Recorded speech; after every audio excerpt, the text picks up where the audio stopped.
class on 12th and 13th we will have an exam. Or you can take you can also if you can give me 2 hours on Wednesday, I can take the final exam for this part of this course on 14th as well. Means one final exam, meaning an online exam I'll take. So you let me know, either I can take it on 13th when we have the scheduled 2 classes, or I can take if you give me an extra class on Wednesday, the 14th of April, then I will take it on that day. Sir, Better you take it on 13th, you take it on 13th and give me a class on 12th, and 14th I will leave. Sir, 13th I have one exam. Can you please postpone it? So On which means that we are left only with 14th. So that everybody has to agree, because I have scheduled class on 13th. On that day, I have to take one final exam. So that day I will take, or I can take on 14th if you are. So I have two options, either 13th or 14th. 14th I can take if you give me 2 classes, and otherwise 13th. But all of you have to decide and tell me. The 13 will be fine. We can do a poll actually. Everybody else has to tell me that 13th. So we'll discuss among ourselves, then we'll tell you.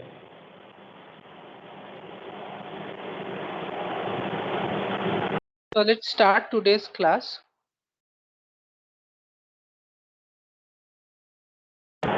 So one more thing, the test will be full syllabus or just the part that you taught us?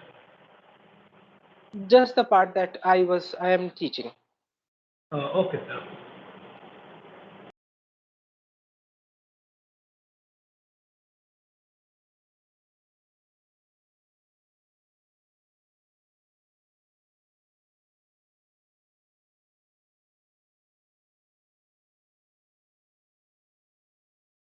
Okay.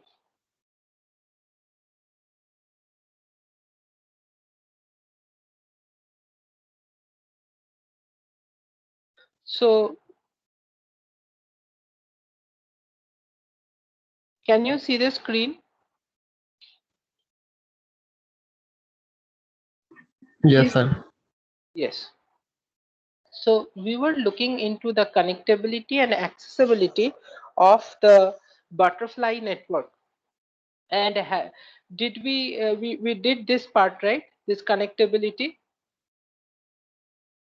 right? You remember, have you gone through the slides? Are you okay with this? Hello. Yes. Okay. So then we did accessibility. Let me just quickly go through accessibility again. As a brush up of what we were doing, we were looking at the butterfly network, and we said that the butterfly network, a k-stage butterfly network, has 2 to the power k, contains 2 to the power k switches, k inputs and k outputs, connected with no, sorry, not 2 to the power k switches. How many switches do we have in a 2 to the power k cross 2 to the power k network? We have k stages, each stage containing 2 to the power k minus 1 switches, right? So 2 to the power k minus 1 into k into 2 to the power k minus 1 switches. So that is a 2 to the power k cross 2 to the power k butterfly network. It has k inputs and k outputs. We saw the structure, and we were looking into the accessibility. And what does accessibility mean? So we were looking at the case where the inputs are connected, inputs of the network are connected to a set of computers, and the outputs are connected to a set of memory modules. So we have k computers connecting to k memory modules through this 2 to the power k cross 2 to the power k network. A processor is accessible if it is fault free, and if it is fault free and is connected to at least one fault free memory. So we were talking about accessibility, which would mean that we are trying to answer the question, is a processor connected to at least one memory module? So how did we go about finding it? We were finding the probability that there is at least one, does there exist at least one fault-free path from this processor through the network to any one of the memory modules? And how did we go about doing that? We were trying to find out at any particular stage of the network. We were trying to add, we were thinking of each of the links out of, let us say, any stage of the network. And for that particular link, we were trying to estimate the probability. What is the probability that this link is connected to one of the memory modules? So we started analyzing from the output side to the input side. For the output stage, we were trying to find out what is the probability that any one of the links from the output stage is connected to the memory modules. So in doing that, the second point of this slide is say what the probability that at least one fault-free path exists from a switch box in stage I to the output is phi I. The probability that at least one line out of a switch box at the output stage is functional. The probability that at least one line, so I have at the output stage, each switch box everywhere in the network, each switch box contains two outputs. So two output links in any switch box. At the output stage, these two outputs are connected to two separate memory modules. So if any of these output links are working, that means that this switch box is connected to at least one memory module. So we are trying to find the probability that at least one line out of a switch box at the output stage is functional, that is 1 minus QL square, because QL square is the probability that a link is faulty. The probability that both links are faulty is QL square. So 1 minus QL square is the probability that at least one link is working out of the output stage. And then we were considering any arbitrary stage, ith stage, any arbitrary ith stage. So we found out the value for phi 0, that is the output stage, and then we are finding for any other output stage. So we were arguing like this, that this stage is reached from switch boxes of the I minus 1th stage. And at the I minus 1th stage, the probabilities sorry, is reached from the sorry. So we were trying to find out phi I, which is the output, which is the output of any output of the ith stage. Phi I is any output from the ith stage, and these outputs lead to where? To switch boxes of the I minus 1th stage. So the phi I outputs, that means the outputs of the ith stage, lead to inputs of the phi minus 1th, so I minus 1th stage. So now if we want to find out phi I with respect to the values that we already know, let us say for phi I minus 1. And we are saying that a connection to the output end exists through the top link of stage I, through the top link of a switch box in stage I, if and only if that link is functional. So that probability being PL, the probability that that link is functional, and the stage I minus 1 switch box that it leads to is connected to the output end. So now the probability that an I minus 1th stage switch box is connected to the output side is phi I minus 1. So the probability that I can reach from this, the top link, is PL into phi I minus 1 of the ith stage. If I can go to the outside world through the top link of the ith stage is PL into phi I minus 1. Similarly, I can from a switch box of the ith stage, I can go to the output using the bottom link is again PL into phi I minus 1. So so I cannot reach the output side through the top link of the I minus 1th stage is 1 minus PL into phi I minus 1. I cannot reach the output from the bottom link of the ith stage through the bottom link of the ith stage is again 1 minus PL into phi I minus 1.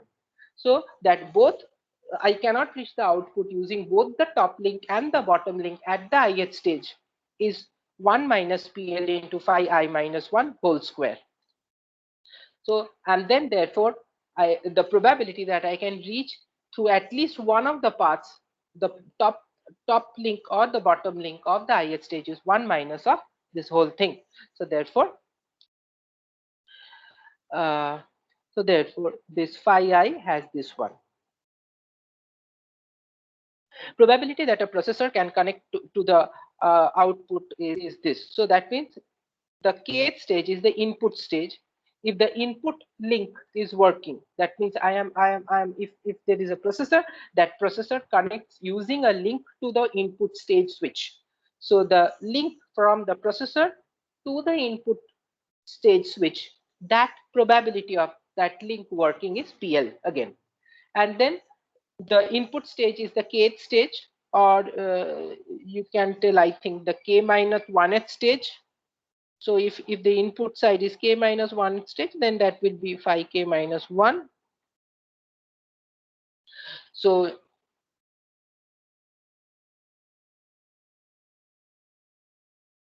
it is PL into phi k minus 1. That means my one processor, a certain processor is connected to the external, so to a memory module, that is PL into phi of k minus 1.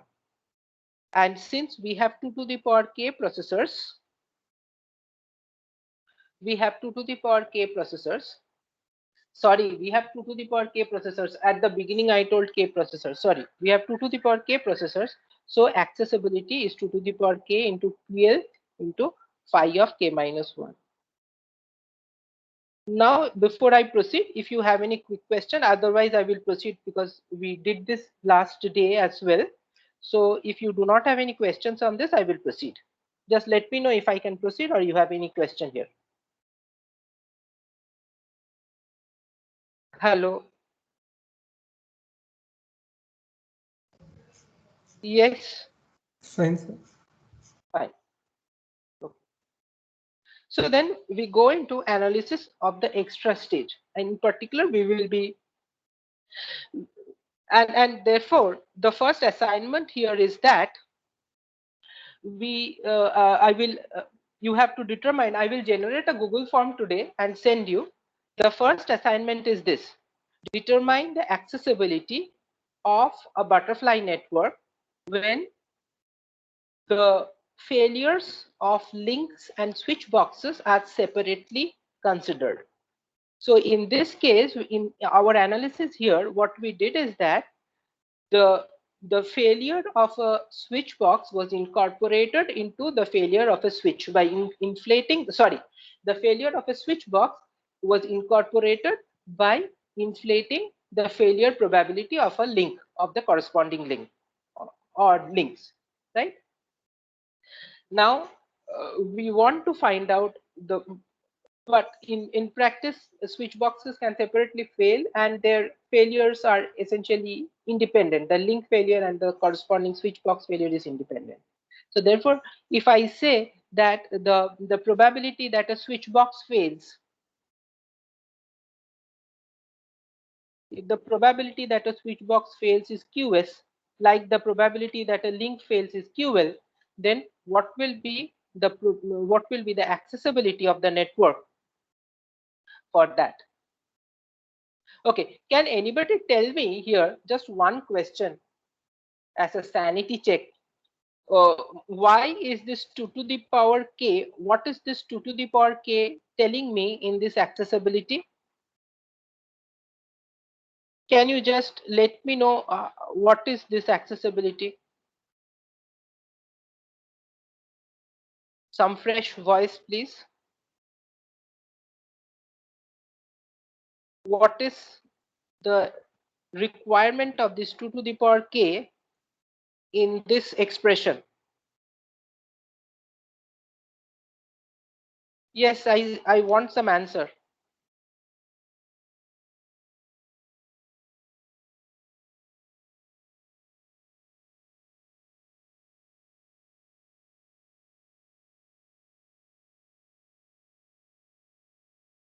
Hello. Are you there? like failure rate for individual processors? Why do we need that? Because like 2 power k processors are there. 2 to the power k processors are there. For each of them, the probability that it is connected to a memory module is PL into phi k minus 1. And hence the accessibility of the network is given by the number of processors that are actually connected to the estimate on the number of processors that are actually connected to some memory module. And therefore, the value of accessibility is 2 to the power k into PL phi k minus 1. And for this assignment, you have to nicely explain everything, all steps. You can write it on a sheet of paper, and in the Google form I will allow you to upload your pictures. So you can write a long answer also in there, and then you can add figures, explaining with the help of figures, where the figures you will draw on pages and upload, and you can refer to the figures in your answer that you have drawn in your uploaded sheet, right? And the deadline for that can be next Wednesday. So next Wednesday assignment deadline. So what is next Wednesday? Next Wednesday is 7th April is the deadline for submission of the assignment. This is one assignment. The second assignment I will give you.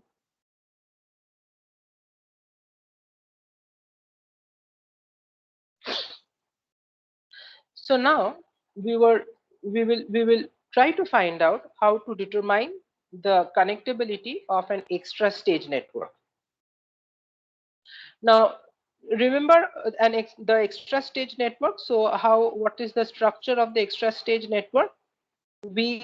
In the extra stage network, we mirror the output stage at the input. The extra stage is a mirror of stage 0, right? And so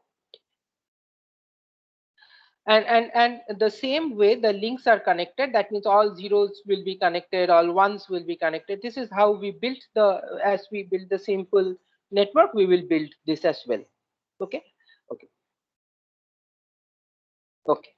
So now let us go back and see.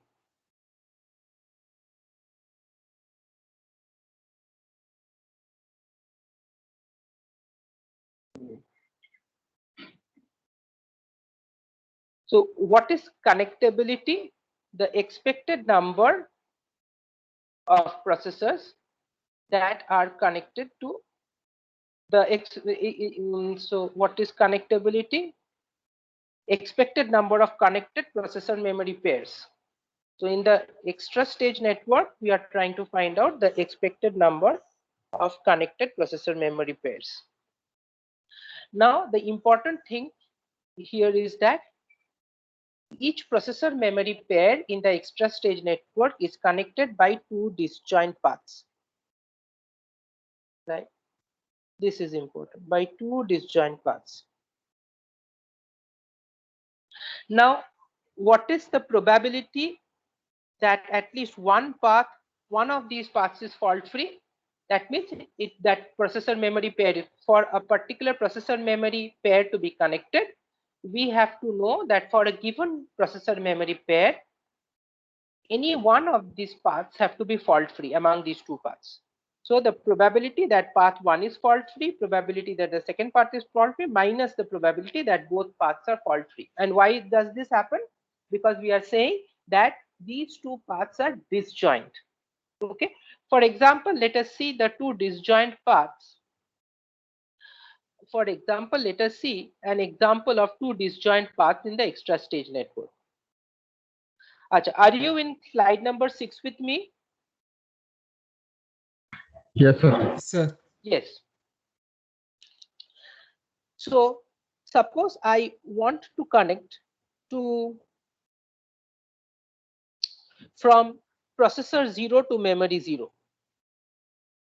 from processor 0 to memory 0.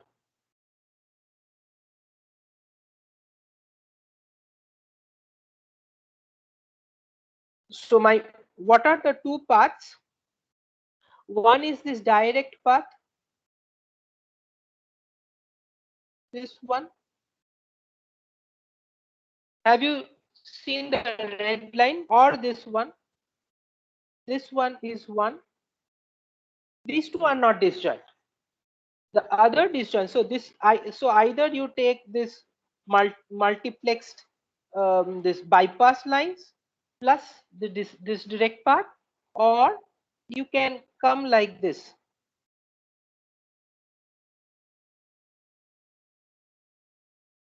Right? Did you see the two paths? Yes, sir. Yes. Yes. So these are the two disjoint paths formed for connecting processor 0 to memory 0. Similarly, we will have disjoint paths for every processor memory connection pair, similar to this. So now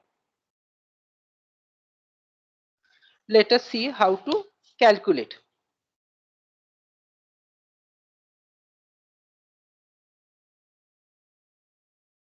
Where were we?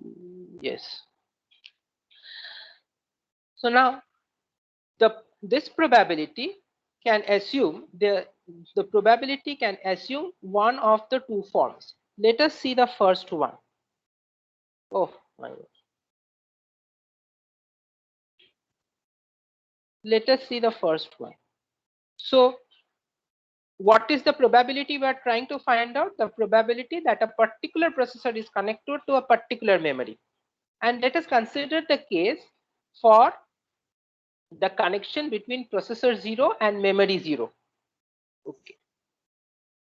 Now you see that what is the distance of the path, what is the length of the path from processor 0 to memory 0?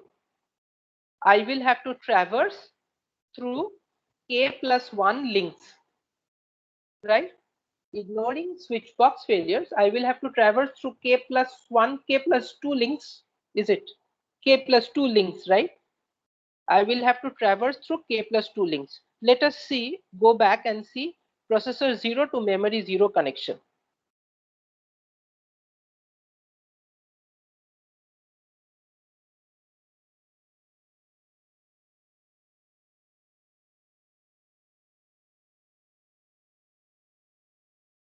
See the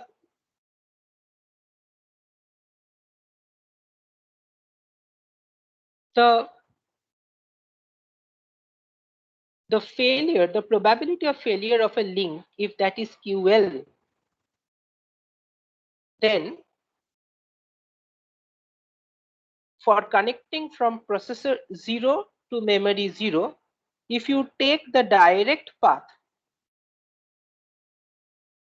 you will be connected through this direct path if 1, 2, 3, 4, 5, all the k plus 2 links are working together. So that probability is PL to the power k plus 2. Right? Now it could be that you are not using all this k, but you can either use this or this direct link to connect from here to here for coming up to this place, and from this place to the output you have two distinct paths. For coming to this place you have two distinct links, and for coming to this you have two distinct output links. Okay, now this if you can come to this point here, see point I have pointed out this star. You will come to this star point here. You can use either the top link or the bottom link. Each of these links have a failure probability of QL. Now you can reach this link star here looking like a spider. That point you can reach if any of these links are working. So the probability that both links are not working is QL squared. And 1 minus QL squared is the probability that one of these links are working. And if and you can reach this point star. After you have reached this point star, you have k links through which you will reach again this next, let us say another star point here before the output. You will reach this point star. And to reach this point, you will have to traverse k links, which is PL to the power k. Right? And from this point up going to the output side is again 1 minus QL squared, because you can take either the bypass link or the direct link. So this probability, if you now go back, you see this part 1 minus Q, sorry. So the first part of A, we are seeing the probability of a connection from a particular processor to a particular memory. In that, we were trying to see the connection from processor 0 to memory 0. In this, we were seeing how to use the direct link. In the direct link, this is how you can use it. Okay. So 1 minus QL square into PL to the power k into 1 minus QL square. Did you understand this part? Is this okay with you? Yes, sir. Yes. Okay. If this is okay with you, then I have come back to slide number 6. So as we discussed, the other path is going through this. The other path was taking this 0, taking this link, come through this one, and then go back here. Here you see there is no bypass link. If there is no bypass link, then what you are essentially doing, you are taking direct links. How many links? K plus 2 links. So this probability, if you go through this one, if you go from 0, take the one path and go back to 0, and then you are taking the diagonal links within the switches, you are taking the diagonal paths within the switches, then your probability becomes PL to the power k plus 2.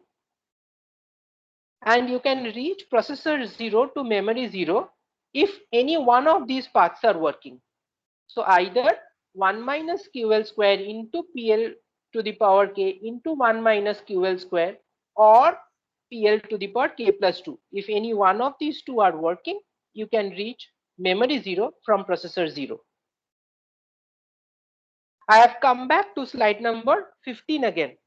So the other part is PL to the power k plus 2.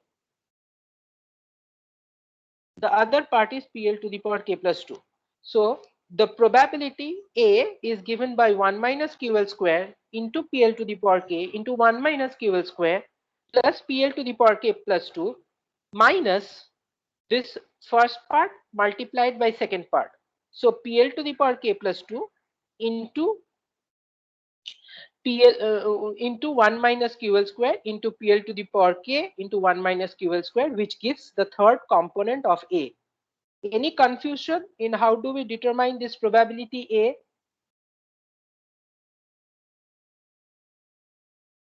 Yes, any confusion? If you have questions, please ask. I'm ready to answer quickly.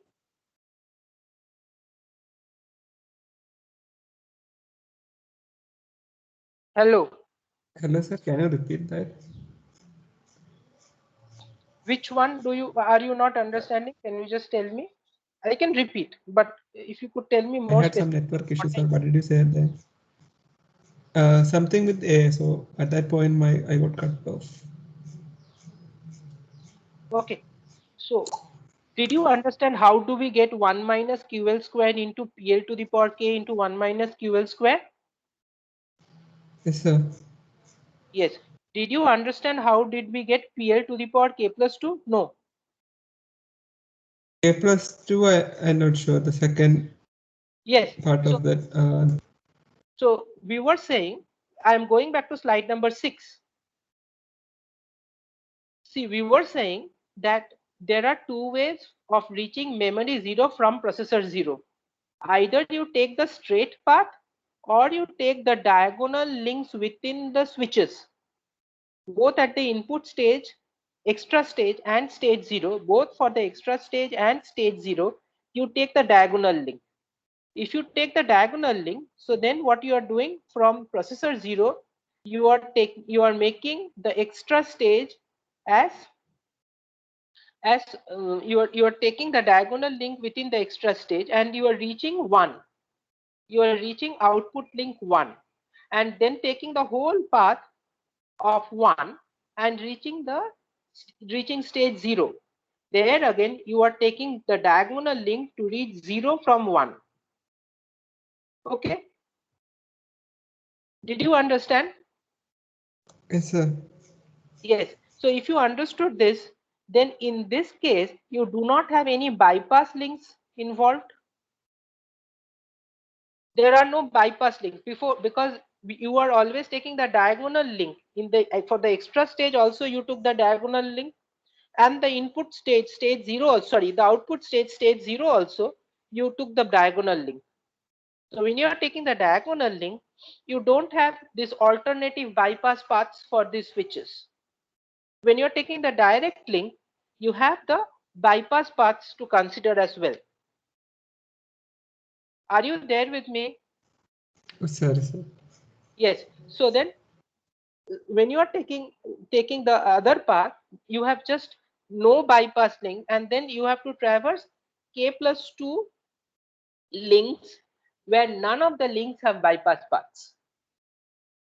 And therefore that probability is PL to the power k+2.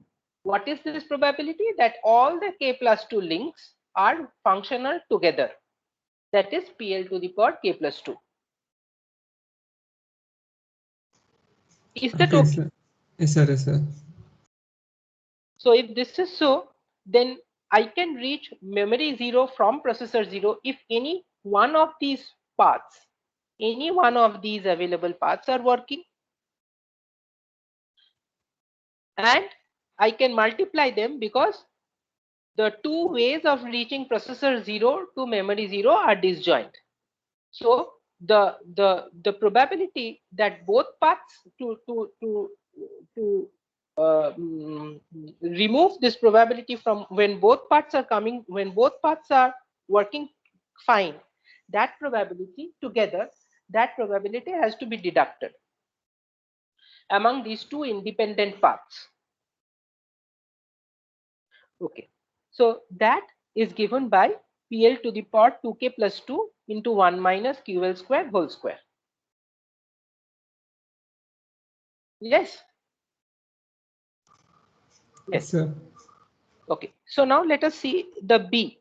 For understanding what is this B probability in slide number 15, let us think how in the extra stage network we reach, let us say, memory module 1 from processor 0. So what are the two ways in which I'm going back to again slide number 6. What are the two ways of reaching memory module 1 from processor 0?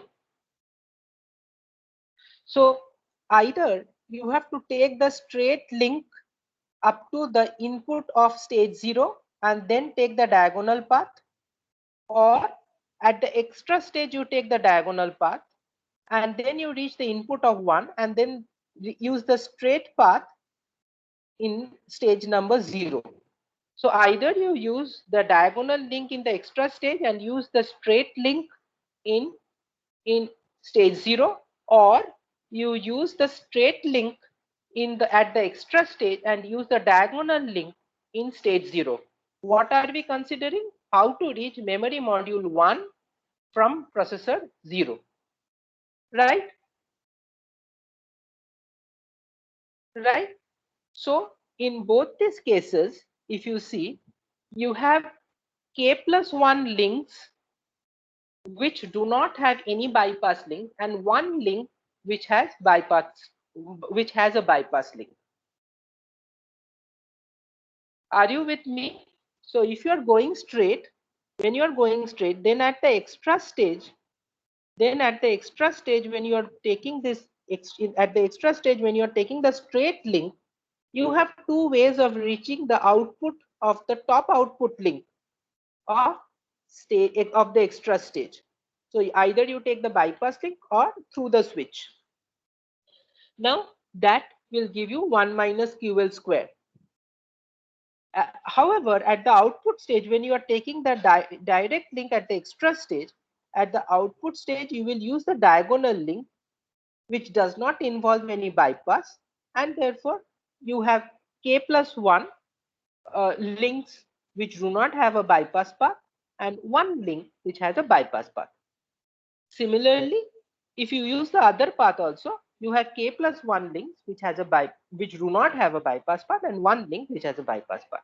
So we are going back to slide number 15 now.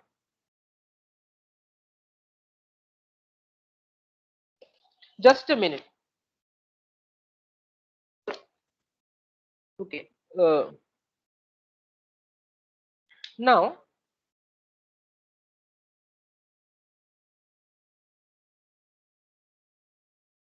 so are you being able to see? Are you being able to see slide number 15? Yes, sir. Yes. So see, you have 1 minus QL square and PL to the power k plus 1. And two of these forms. So 1 minus QL square into PL to the power k plus 1 plus 1 minus QL square into PL to the power k plus 1.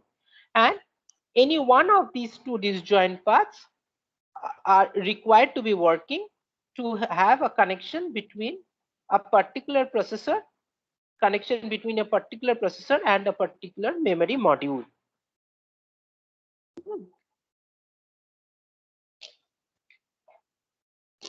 So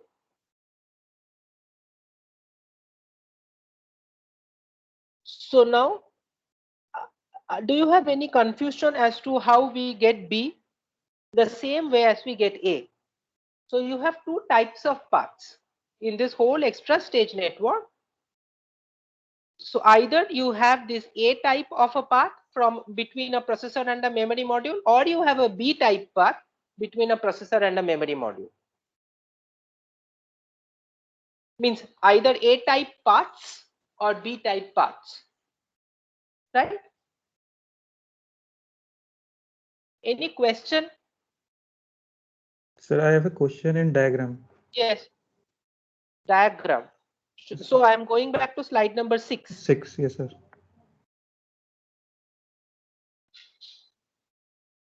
Can you just wait? Somebody has come. I will just have to say just 1 second. Just 1 second.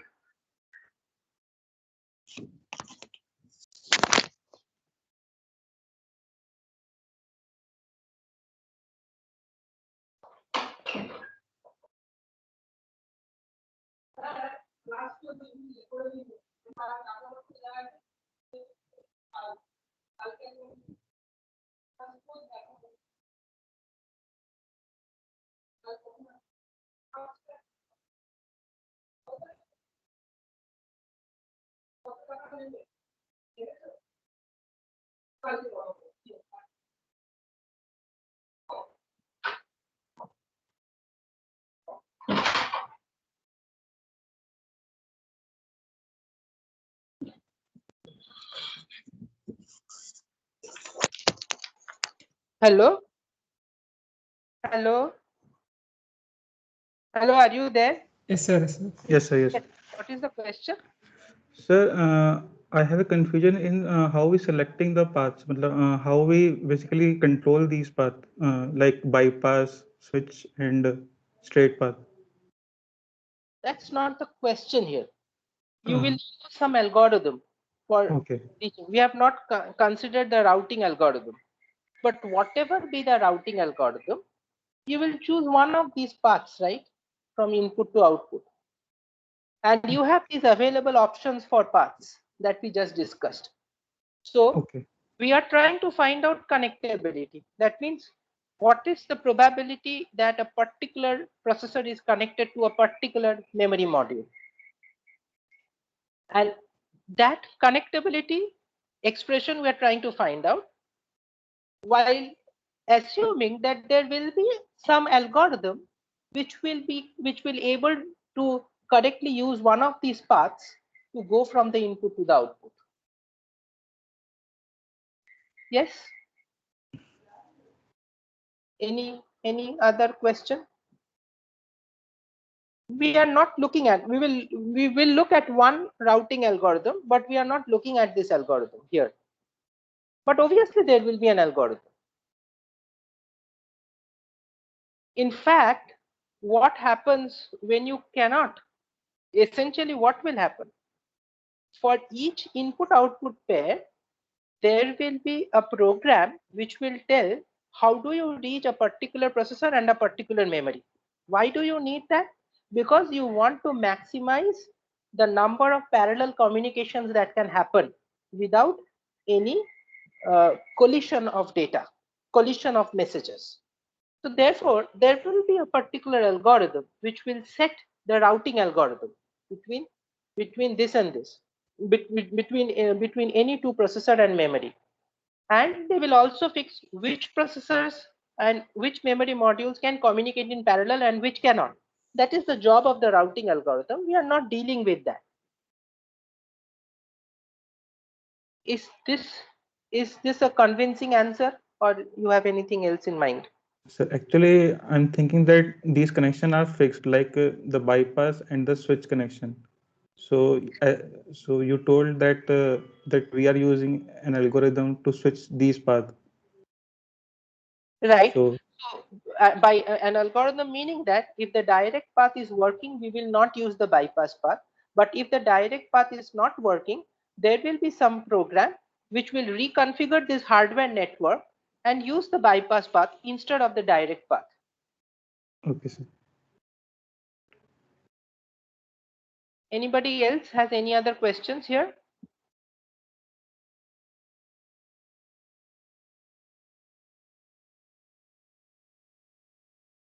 If not, then I'm proceeding.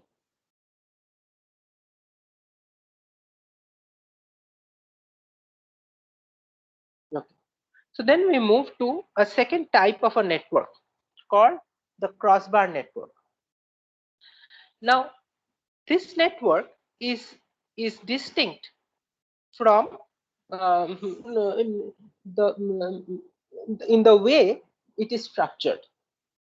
So now here it is still a connection between n inputs and m outputs. Like the extra stage network, it has inputs and outputs, and you are connected through switches.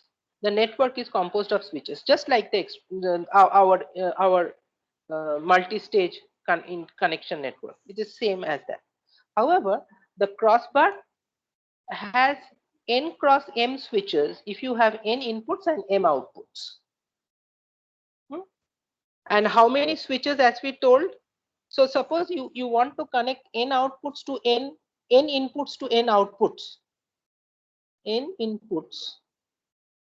If you want to connect n inputs to n outputs in a multi-stage network, interconnection network, then how many switch boxes do you have? 2 cross 2 switch boxes. How many do you have?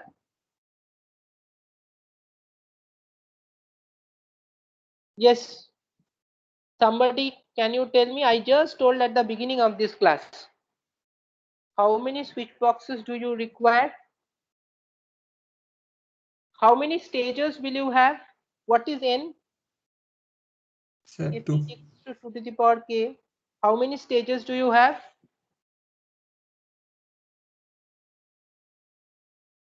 Login. Yes. Okay. So this is the number of stages. How many switch boxes in each stage?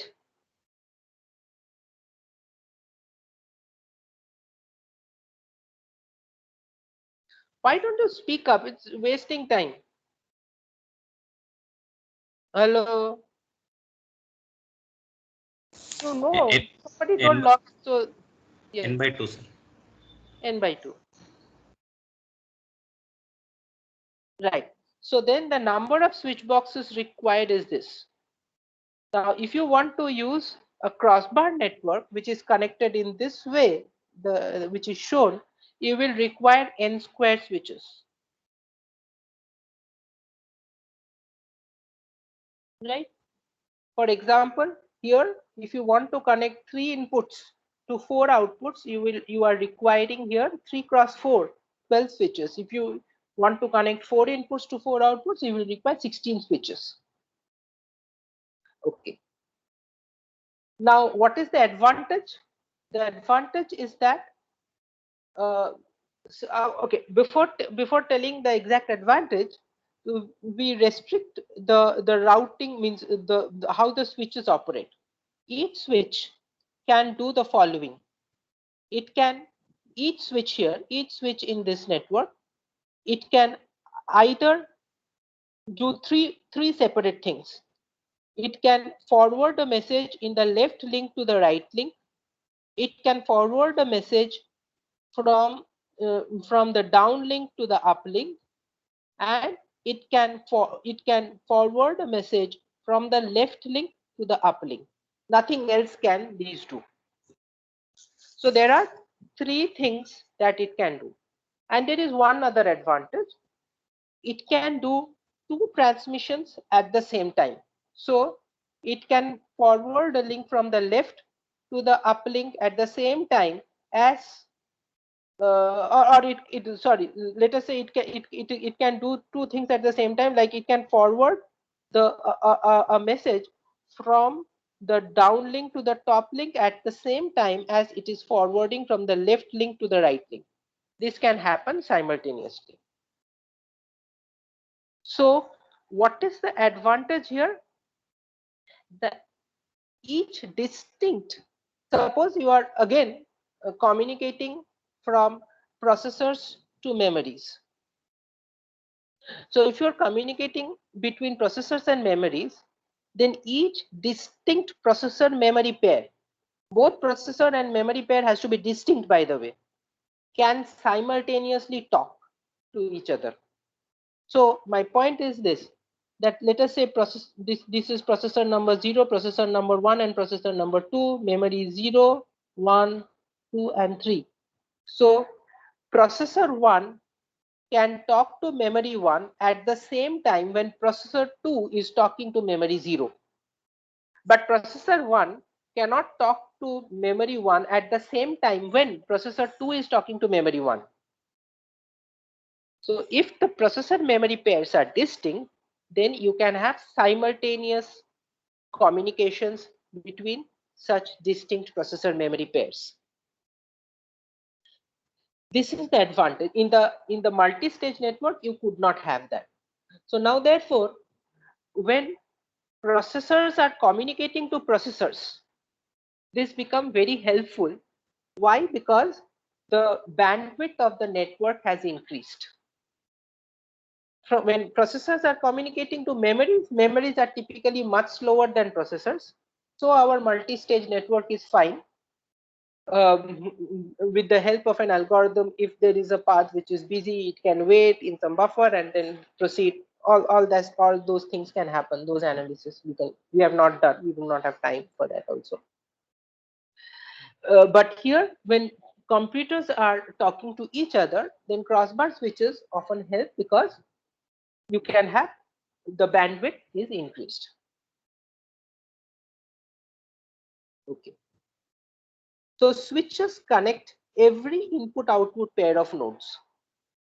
So then you can associate this particular statement tells that you can associate a distinct switch for every processor memory pair. In particular, the switch at the junction of the ith row and jth column is maybe considered to be particularly responsible for the communication between processor I and let us say memory J.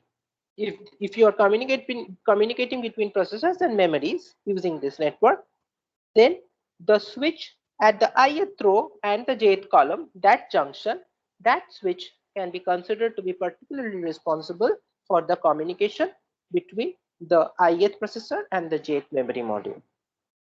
And that switch will be called switch ij, switch I comma j. This one, for example, this particular switch is switch 1 comma 1.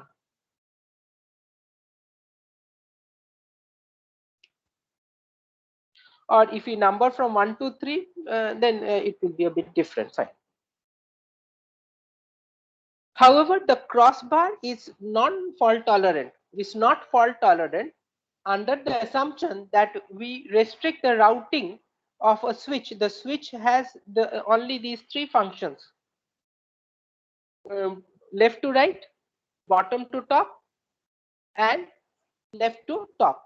If these are the only functions that each switch can have, then the switch box is non-fault tolerant. Failure of any switch box will disconnect certain pairs.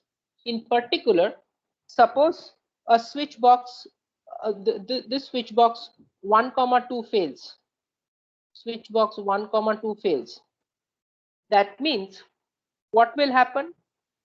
That means processor 1 and processor 2 cannot communicate to memory module 2. Are you with me? I need a yes or no. Have you understood that if switch number 1 comma 2 fails, then processor 1 or processor 2 cannot communicate to memory module number 2? Yes, sir. Yes. So then what is the connectability of this non-redundant crossbar? Crossbar which is not does not have any redundant links. So that is given by this expression. Can somebody give an intuition with the things that we have been doing? Can somebody give me an intuition as to how this expression has been obtained? Can you just give me some idea? If no, then you tell me. I will give you some hint. Okay, one hint I am telling you. One hint is that to connect any processor, we again ignore switch box failures and consider link failures only, assuming that the failure of a switch box, the probability of failure of a switch box has been incorporated into the failure of corresponding links, say outgoing links. So suppose you want to connect processor, you want to connect processor 1 to memory 1. Processor 1 to memory 1. And I have made this, just a minute. Okay. I will again. Yes, sir. There will be I plus j numbers of switch boxes. If I have, no, there are not I plus j number of switch boxes. I am saying that there will be I plus j number of links. If processor 1 Yes, sir. Yes. to, yes, so with the changed nomenclature that I just did. So then there are 2 links. If I want to connect processor 1 to memory 1, I will require processor 2 links. If I want to connect processor number 2 to memory module 2, I will require 4 links to traverse, right? And all these links must be functional if I have to have this correctly operating path from processor 2 to memory 2, let us say. All the 4 links has to be functional. So that probability is PL to the power I plus j. So in general, if I want to connect processor number I to memory number j, then the probability that this connection can successfully happen is PL to the power I plus j. That I will be able to successfully connect processor I to memory j. Are you okay with me on this? Yes, sir. Yes. So then the connectability therefore is given by this. What is this connectability? That how many processor memory pairs are connected.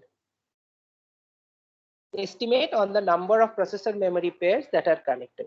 So that is given by I equals to 1 to n summation j equals to 1 to m pl to the power I plus j. And how do we get this expression? Sort of simple only. Just a minute. So see that this becomes a GP series essentially. So you have, say, n equals to 1. So you have PL into, for n equals to 1, the summation goes from j equals to 1 to j equals to m. So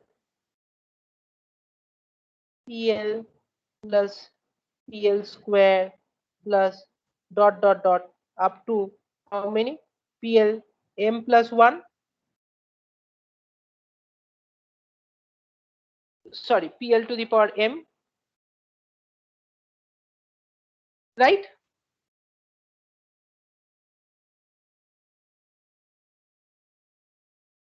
Okay, right?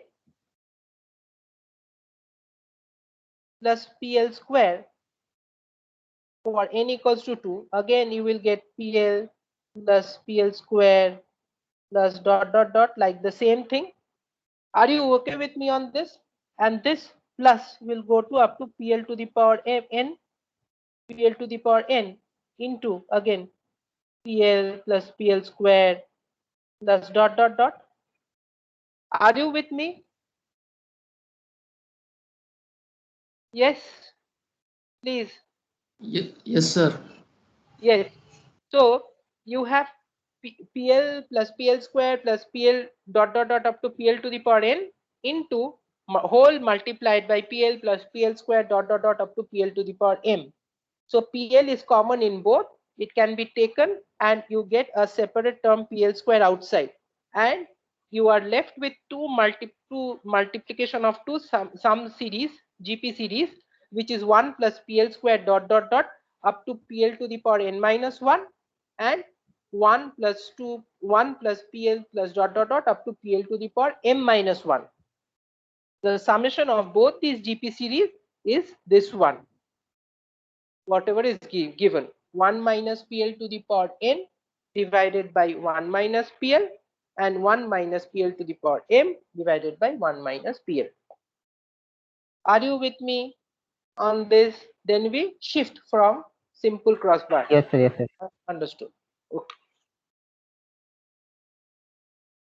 So then how do we make this crossbar fault tolerant? We said that, okay, we said that this crossbar is non-fault tolerant. How do we make this crossbar fault tolerant?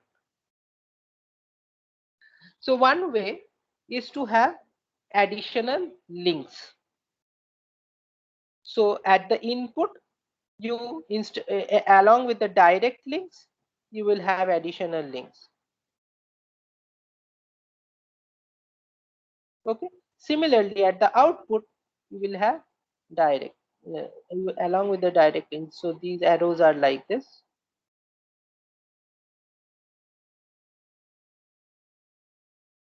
And you have an additional row and column of switches. So this you have added a row and you have added a column, extra column, you have added an extra row of switches, and you have at the input and output you have added redundant links. So how do you generate the redundant crossbar? A row and column of switches are added. Input and output connections are augmented. Each input can be sent either in either of the two rows. So you can either use the direct. So if you want to connect to any of the memory modules here, then either you can use the direct row or you can use the redundant. Okay. So Each input can be sent to either of two rows, and each output can be received on either of two columns. Right? So if this is so, then if a switch box becomes faulty, any of the switch boxes become faulty, row and column to which it belongs are replaced by the spared row and column. Now, the next homework comes here. The next homework is that you have to determine the connectability of this redundant crossbar structure, of an n cross m redundant crossbar structure. So your assignment, which I will give today, I will send a link, maybe either in Teams or the Gmail IDs that you have sent there. Maybe I will share in the chat box as well the Google form link for the assignment. There will be two questions, one that I told you earlier, and the other question is this: what is the connectability? Estimate the connectability of a redundant crossbar network. Any questions? So should we consider the link probability the same as the Yes, other only crossbar? no switch box, only link probability. Okay, sir. Failure, you have PL and QL only. Okay.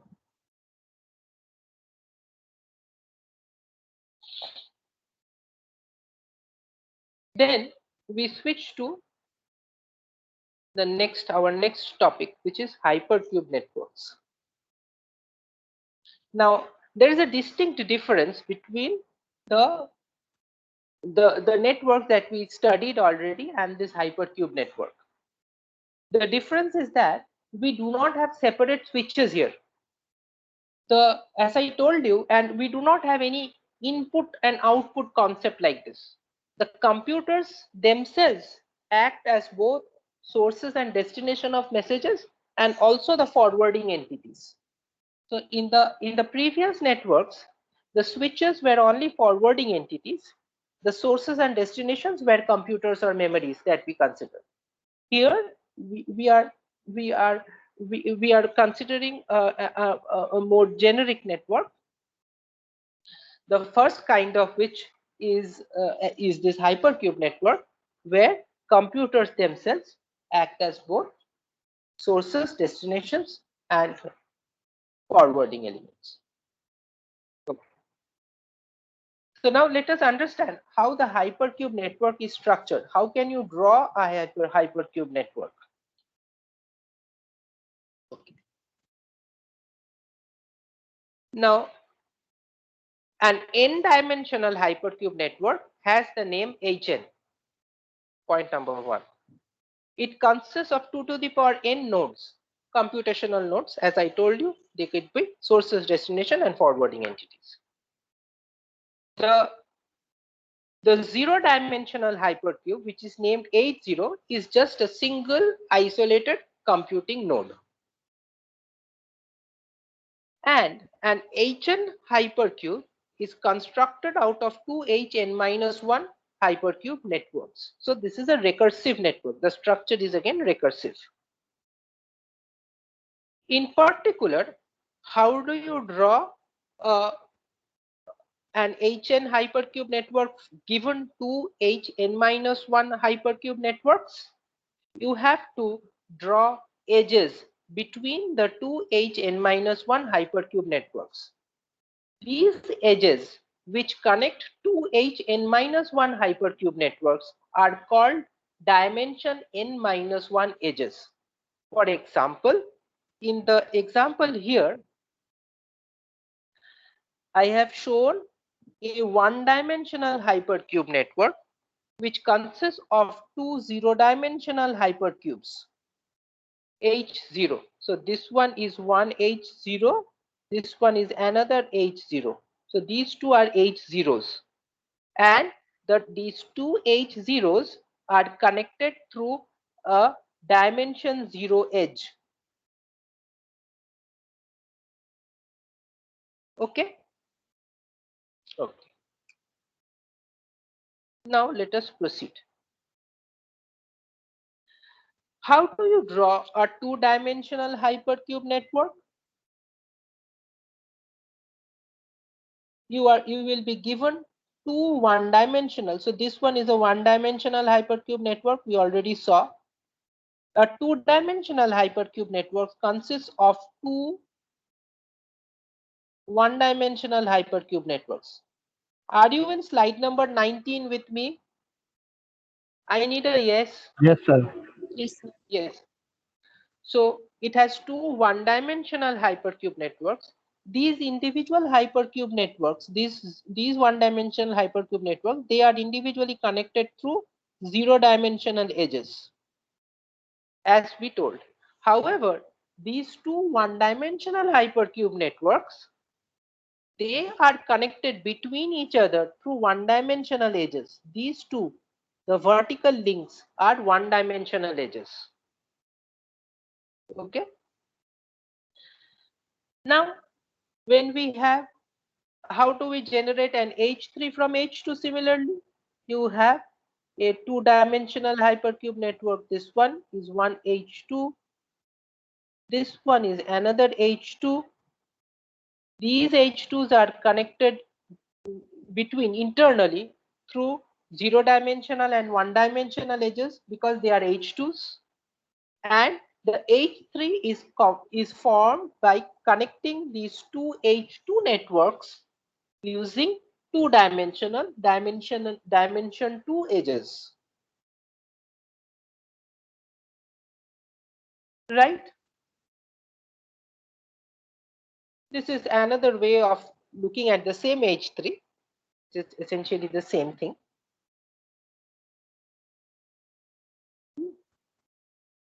Similarly, for H4. Up to this, any question?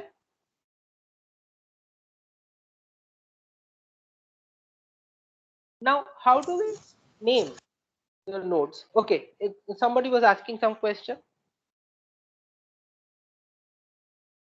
Yes, somebody was asking some question. Hello. Hello. No. So I am No proceeding. questions, sir. Now then, the next question is, if we have understood how to structurally draw this, then how do we number these nodes? So we number these nodes. The numbering is very easy.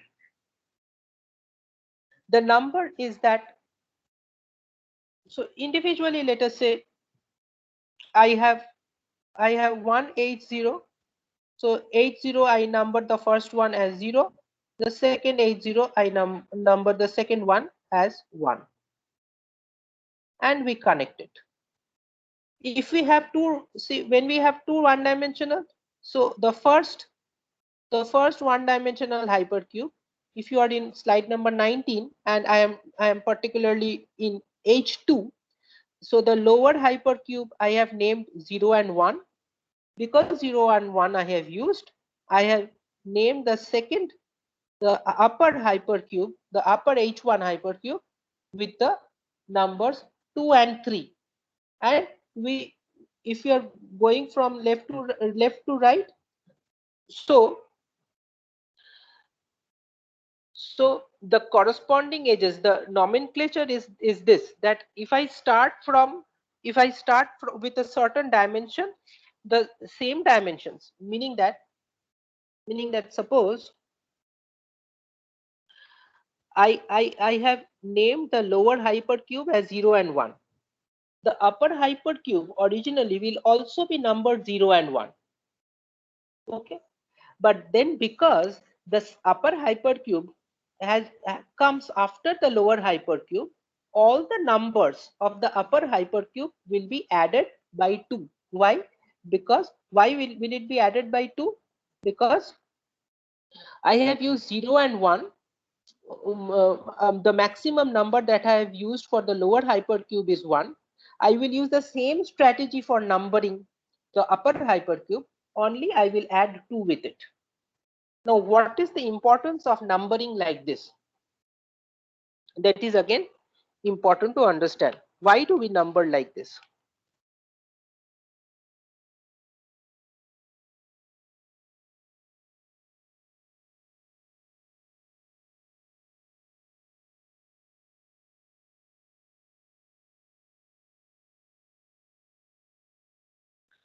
So when we number like this, you see that the corresponding, let us consider H2 again. When we number like this, if we consider the binary values of these numbers, so this node becomes 0, 0, this one is 0, 1, this one is 1, 0, this one is 1, 1. If we have this, then if we have this binary numbering like this, we say that if the numbers of two nodes differ in the kth bit, then it must be joined, differ in only the kth bit, then it must be joined with each other through a direct link, through a direct dimension k link. For example, let us consider the link between 0 and 2. So the node 0 is numbered 0, 0, node 2 is numbered 1, 0. And it differs only in bit number. So the least significant bit is 0, the next significant is 1. So therefore, it is connected through a dimension 1 link.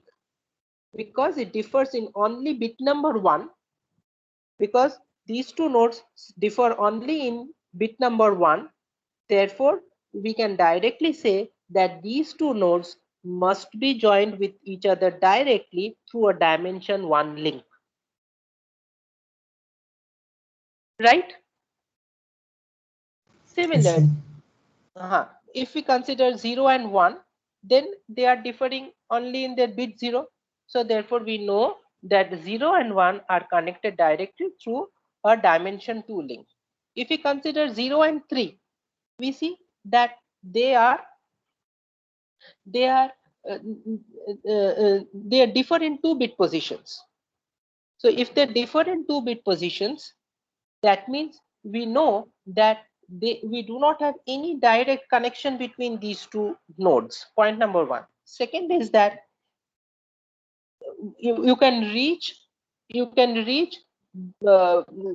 3 from node 0 by either first traversing through a dimension 0 link and then a dimension 1 link, or by traversing a dimension 1 link and then a dimension 0 link.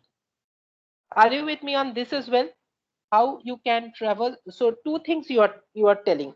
When you are saying you want to go from 0 to 1, means 0, 0 to 1, 1, you know that they are not directly connected because they do not differ in only 1-bit position.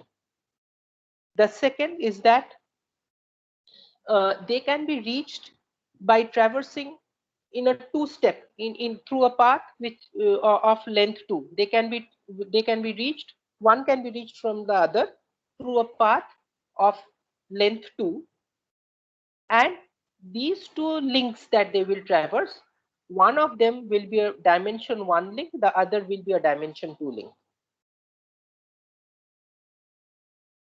Okay. Are you there with me on this? Yes, sir. But sir, why is it connected like that? Why is that like change of one? Change of? Why is that like the connection is only between like? So that is why I told as to how we are numbering. How did we number? We first took 2 H1 while drawing H2. We first made 2 H1 networks. We numbered in the same way. Let us say use the same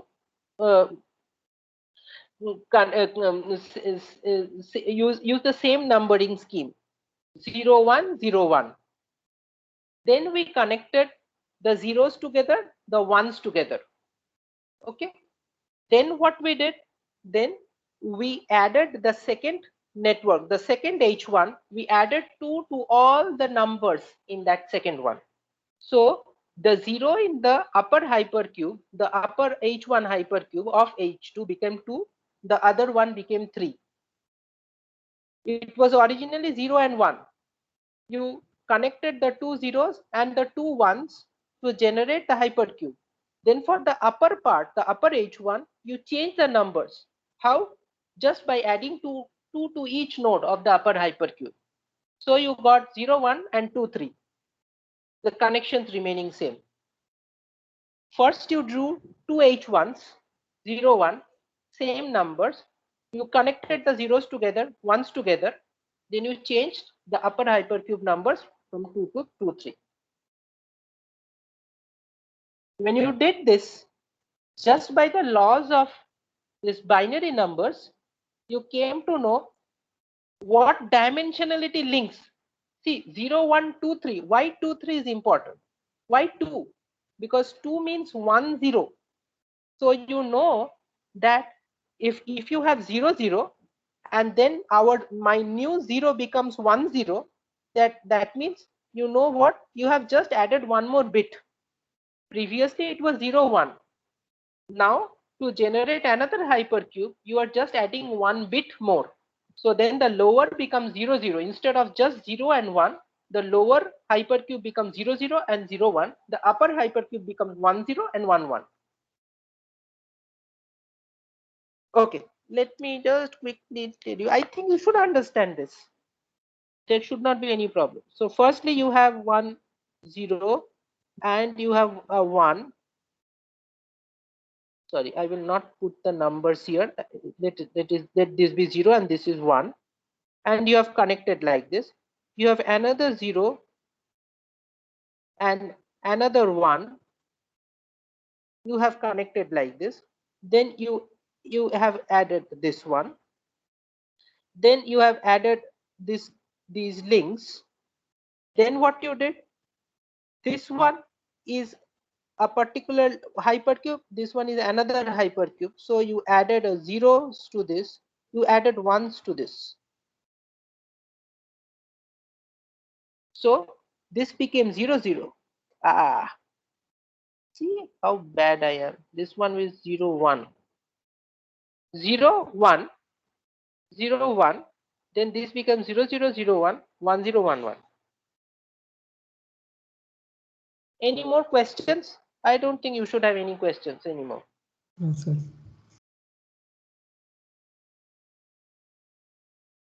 Okay. So then whatever we have already told, let us see what this slide tells. So specific numbering to simplify routing. So we are using this numbering scheme. Firstly, the structuring becomes very easy using these binary numbers, as we saw how. The numbers are expressed in binary if nodes I and j are connected by a dimension k edge. The names of I and j differ in only the kth bit position. We already saw this. Example, node 0000 and 0010 differ in only the 2 to the power 1 bit position and is connected by a dimension 1 edge. Okay.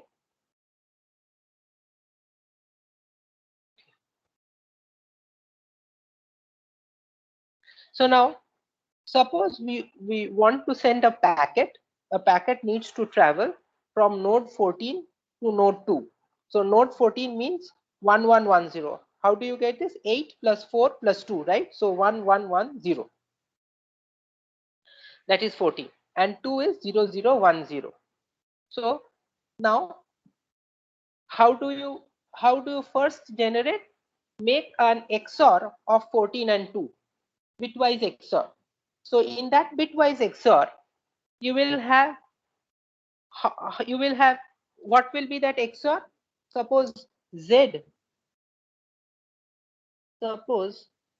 equals to XOR of 14 and 2.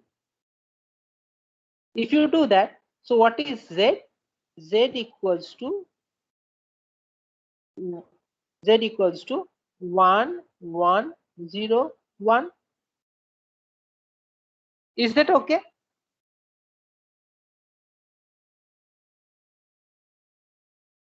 Z equals to 1 1 0 1, because wherever these bits differ, Z will produce a 1. This is not 2, this is Z. So now we know that this Z, what does it tell me? It tells me the dimensions through which I must travel in order to reach 2 from 14. Are you with me? Yes. Hello. Why don't you speak up once? Just tell me a yes. Yes, sir. I can't see your faces, na? You must understand. So 1110. So there are two ways to do that. Oh, I have made a mistake. That is why you all are quiet. There will be 1100. Why are you saying a yes? The XOR will be 1100, right? I made a mistake and still you did not say anything.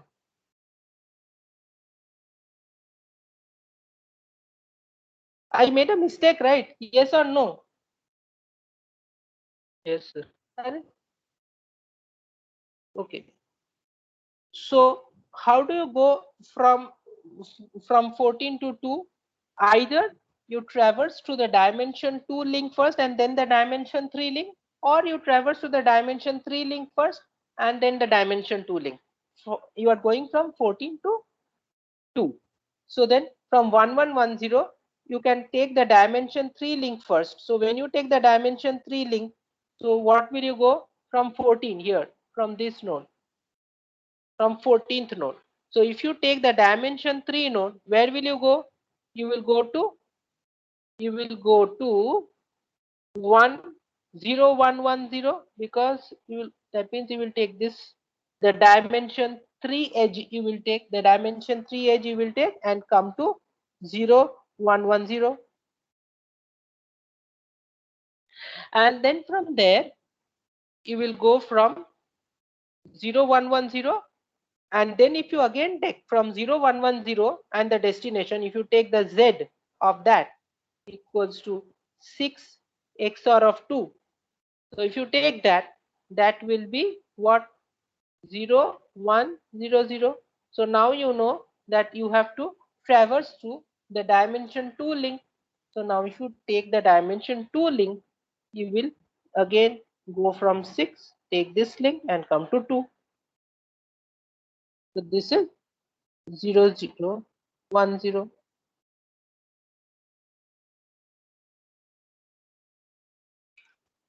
Is this okay? Can I proceed? Sir, like any advantages between two, or is it same? 3 to first doing 3 and 2, or the other way around? No, no. You can take any one. You can take the dimension 2 link first and then the dimension 3 link, and any one of them. The point is, one of them could be suggested by a specific routing algorithm.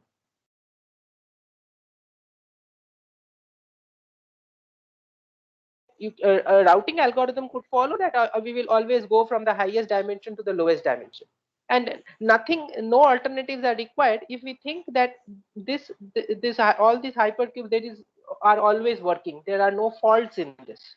So when there are no faults, there are no specific advantages or disadvantages here. Yes, right. Or you could go from, okay, so the other point is from 14 you could first take the dimension 2 link. If you take the dimension 2 link, then you will go from 14 to 10.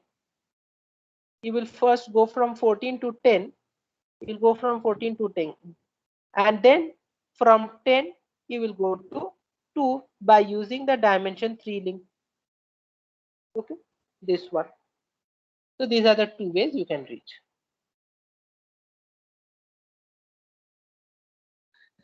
So in general, how do you route? The distance between the source and destination is the number of different bits in addresses. Going from X to Y can be accomplished by traveling once along each dimension in which these two numbers differ. So as I told, X equals to the first one. Okay. So let X equals to the source and Y the destination. Then you do an XOR of the source and destination, and then the packet must traverse each edge in every dimension I for which Zi equals to 1. Any questions? I proceed? Yes, sir. Yes. Then how do we incorporate fault tolerance in Hypercube? So then we can one thing that we can directly see is that this Hypercube can tolerate link failures. Have multiple paths between the source. However, node failures can disrupt operation. So then how do we incorporate node fault tolerance? So how do we incorporate node fault tolerance? One way is to increase the number of communication ports of each node from n to n plus 1 and connecting these extra ports through additional links to one or more pair nodes. So now in an HN network, each node has n connections. Why? Because HN, suppose you have H3. H3 has 8 nodes, right? H3 has 8 nodes. So 8 nodes has 3 links in each node of it, a dimension 0 link, a dimension 1 link, and a dimension 2 link in H3. Now, one way is how do we incorporate node fault tolerance is to include spare nodes in the network. You increase the number of ports in each node by 1. So now instead of an HN network, instead of having n ports, it will have n plus 1 ports, and the extra port will be connected to an additional spare node. So one or more additional spare nodes. An example could be that we could use 2 spare nodes. So when we use 2 spare nodes, I'm going to slide number 24 if you can see. So here we have an H4 hypercube. We have an H4 hypercube. This H4 hypercube has H4 hypercube. Each node will have 4 links. Now we are saying that let us have 4 plus 1, 5 links. And the 5th link, let us connect to some spare node. So I have and I have also decided that let us have 2 spares. So when we have 2 spares, as an example, we have used 2 spares. These 2 S's are 2 spares. And what we did, we made, so an H4 consists of 2 H3s. This is one H3, the left H3, and this is another, the right H3. So all the nodes of the left H3 are connected to one spare. All the nodes of the right H3 are connected to another spare. Forget the crossbar in the between for the time being. Forget this crossbar. We will see why this crossbar is there. Now, what we wanted to do, we are saying that we will connect the extra port. So each has an extra port. Now, these extra ports will be used to connect to the spare. Now, if we have that, how many ports will this pair need? How many ports will this pair need? Can somebody tell me how many ports will this pair need? The left pair, how many ports will it need? 8. 8. So 8 means we will require, if I have an H4 network, that H4 network has 2 to the power 4 nodes, right? An H4 network has 2 to the power 4 nodes. So if this is so, that means I will require 2 to the power 4 minus 1. So 2 to the power n minus 1. If I have an HN network, this spare will need 2 to the power n minus 1 ports, because it will need to connect to 8 different nodes, right? But then that means I have to design a special spare which has 2 to the power n minus 1 nodes, and 2 to the power n minus 1 could be huge. So then if you want to build our network using nodes, all of which have the same number of ports, then we could use a crossbar. So we are adding a crossbar 8 cross 5. So this 8 cross 5, or in general 2 to the power n minus 1 cross n plus 1. This is the crossbar size. Why do we have that? Because we want to use nodes, all of which, including the spare, all of which should have the same number of ports in it. And how many ports are these nodes having? 5 ports. 4 in the original connection, 1 for connecting to the spare. Now if we have that, then we could connect the spare with the with these nodes through an 8 cross 5 crossbar.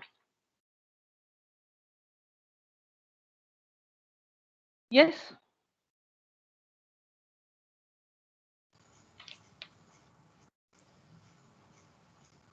Sir, in the crossbar also the same, like 2 to the power n minus 1, like ports will come, right? So wouldn't that be a problem? So crossbar consists of switches. Crossbar does not have, remember, the crossbar does not have computing nodes. There are no computing nodes in the crossbar.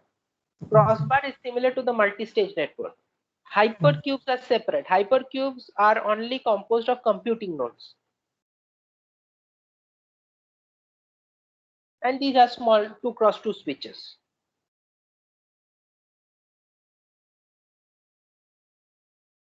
Okay. So the example, what we have written for the example, I have come back to slide number 23. You have 2 spare nodes, each a spare for 2 to the power n minus 1 nodes of an 8 n minus 1 subcube. Spare nodes may require 2 to the power n minus 1 ports, can be reduced.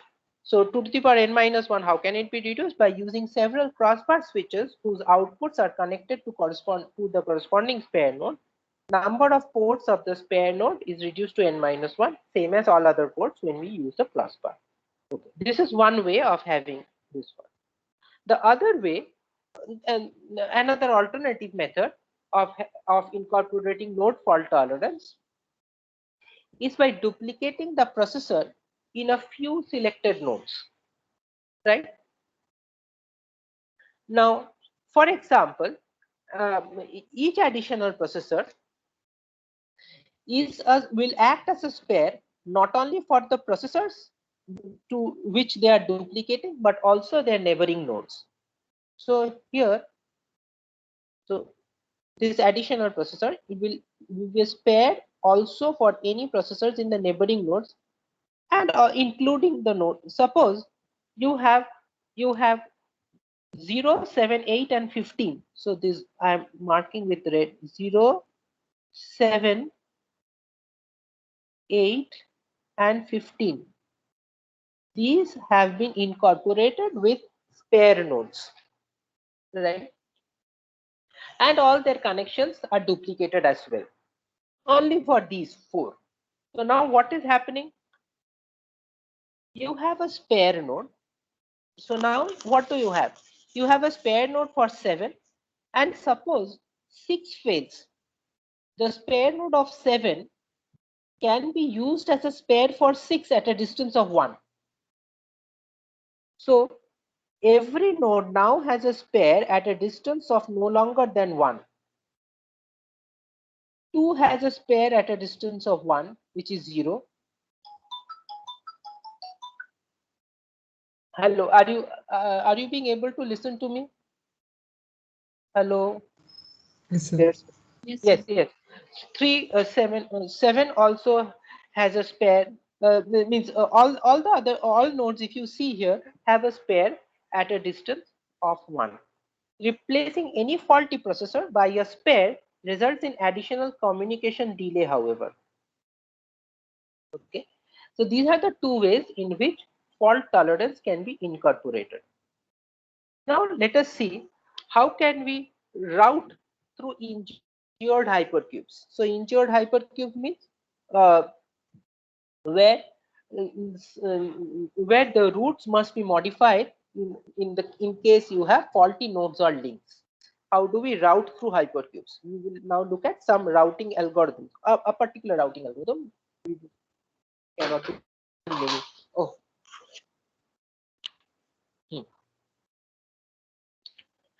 Now, what is the basic idea? So the list of dimensions along which the packet must travel and traverse them one by one. So this, how do we do? So we try to go from the source to destination in the same way. Now suppose while trying to take a link or going to the next node, we fail. That means the link, the next link or the next node is faulty. So then we cannot take it. So what do? We found out the immediate, and we are proceeding a strategy either from the most significant bit to the least significant bit of what? Of Z. The Z vector. What is the Z vector? The XOR vector of the source and destination. This XOR is changing whenever we are going to the next node. So we are continuously taking what is Z, the XOR of the current node and the destination node, that is Z. Now, at a particular value, at a particular node, let us say, we are seeing that the next link and the corresponding node or the corresponding node are faulty. Any one of them are faulty. So then we cannot take that link. So what do? We, in my order, in the algorithm that I have followed, let's say most significant to least significant, I will try the next significant bit in which the Z bit is 1 and try to take that link and proceed. If that fails, again I try to take the next link. Suppose all my lower significant bits are faulty. So then what I do? I backtrack because I have come from somewhere. If I am at some position, I backtrack and try to do the same thing. I backtrack, and instead of taking the link that I have just taken, I try to take the next significant link. Are you understanding what I'm trying to say? Suppose I want to go from a source to destination. I have generated the Z vector. Let us say the Z vector has given me, let us say the Z vector has given me 0, 1, 1, 0. So now I know that I don't need to go through this 0. I come to this 1. I went to this 1, and then where did I go? I went to some node. I went to some node, some destination. From there, I know that only this one I have to take because I have already traversed through this. But using this one, I cannot go anywhere because the next link or the node is faulty, and the other subsequent links are all zeros. So what do? At that time? I backtrack and I come back to this position. I come back to this position, and from there I again I don't take this link, and from that position I take the lower significant link and try to go in front. Okay, so this is okay. This one we will do tomorrow. Let us stop here. We have 15 minutes left. It will take some time to understand the algorithm as well. We stop here. We will take this up tomorrow. Okay, we will do this with an example tomorrow. Any questions here up to this? If you have a question, I can answer, by the way. Otherwise, we will do it afresh tomorrow with a fresh mind. Hello. Sir, it is fine. Sir, you will send the message today, right, regarding the assignment. I will send the assignment. Yes, I will send the assignment. Maybe in the chat, I will in our Teams chat, I will send you the link for the Google's form where you have to submit the assignment. The deadline will be next Wednesday, and there you will be able to submit long answers for both these assignments, and you will be able to submit along with that your figures as well, hand-drawn figures, files of hand-drawn figures. Huh? So this is how I will generate it today and send you. Okay, sir. Okay. Okay. Okay. So bye for today. We'll see you tomorrow. Thank you, sir. Thank you, sir. Thank you, sir.